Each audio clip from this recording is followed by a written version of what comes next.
Assalamualaikum warahmatullahi wabarakatuh. Kami dari kelompok 6 kelas 11 akan menjelaskan materi pemilu dari tahun 1955 sampai 2019. Sebelumnya, izinkan kami untuk memperkenalkan diri terlebih dahulu.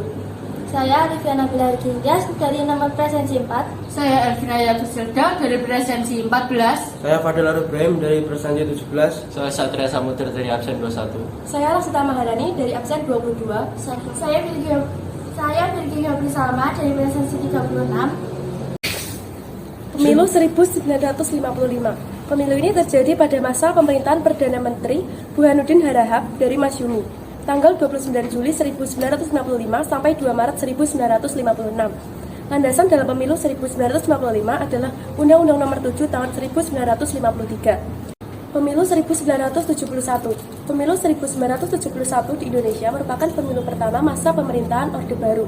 Pemilu masa Orde Baru di bawah payung hukum Undang-Undang Nomor 15 Tahun 1969. Prosedur pendaftarannya yaitu stelsel pasif. Pemilu tahun 1977 dilaksanakan secara serentak pada 2 Mei 1977 untuk memilih DPR dan DPRD. Pada pemilu ini, partai yang ikut hanya 3, termasuk Golkar sebagai partai yang cukup kuat pada masa Orde Baru. Pemilihan umum tahun 1982 yang dilaksanakan di bawah payung hukum Undang-Undang Nomor 15 Tahun 1969 tentang pemilu, yang telah diperbaharui dengan Undang-Undang Nomor 4 Tahun 1975. Undang-Undang Nomor 2 Tahun 1980. Pemilu 1987 diselenggarakan tanggal 23 April 1987 secara serentak di seluruh tanah air. Dari 93.737.633 pemilih, suara yang sah mencapai 85.869.816. Pemilu kelima pada pemerintahan Orde Baru dilaksanakan pada tanggal 9 Juni 1992. Sistem pemilu yang digunakan sama dengan sistem yang diterapkan pada pemilu tahun 1987, yaitu menggunakan sistem perwakilan berimbang. Lembaga yang melaksanakan pemilu pada tahun 1997 adalah Lembaga Pemilihan Umum (LPU) yang menentukan partai-partai yang dapat diikuti pemilu, mengadakan pemilu, dan mengumumkan hasilnya. Pemilihan Umum tahun 1999 dilaksanakan pada 7 Juni 1999. Jumlah peserta 48 partai. Pemilihan umum tahun 1999 merupakan pemilu pertama pasca mundurnya Presiden Soeharto dan dari tampuk kekuasaan Habibie. Pemilihan umum tahun 2004 merupakan eksperimen demokrasi Indonesia baru. Pemilu 2004 merupakan pemilu kedua setelah Presiden Soeharto lengser. Meskipun demikian, pada pemilu kedua ini memiliki perbedaan yang sangat jauh dalam banyak hal dengan pemilu 1999.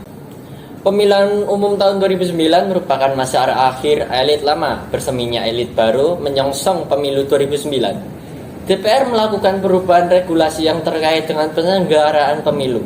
Perubahan itu dimaksudkan untuk dapat menjawab persoalan-persoalan mendasar yang muncul dalam pemilu sebelumnya.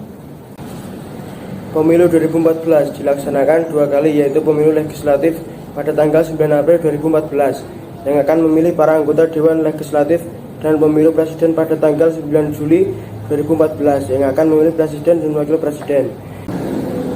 Di masa sebelumnya, pelaksanaan pemilu legislatif dan pemilihan presiden wakil presiden digelar secara terpisah dengan selang waktu 3 bulan.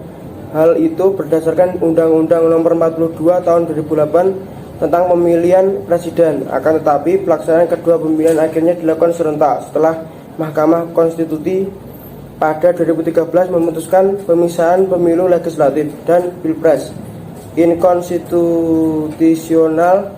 Seharusnya putusan MK diterapkan pada pemilu 2014, tetapi dengan dalih tidak cukup waktu untuk mempersiapkan, maka pelaksanaannya dilakukan pada 2019.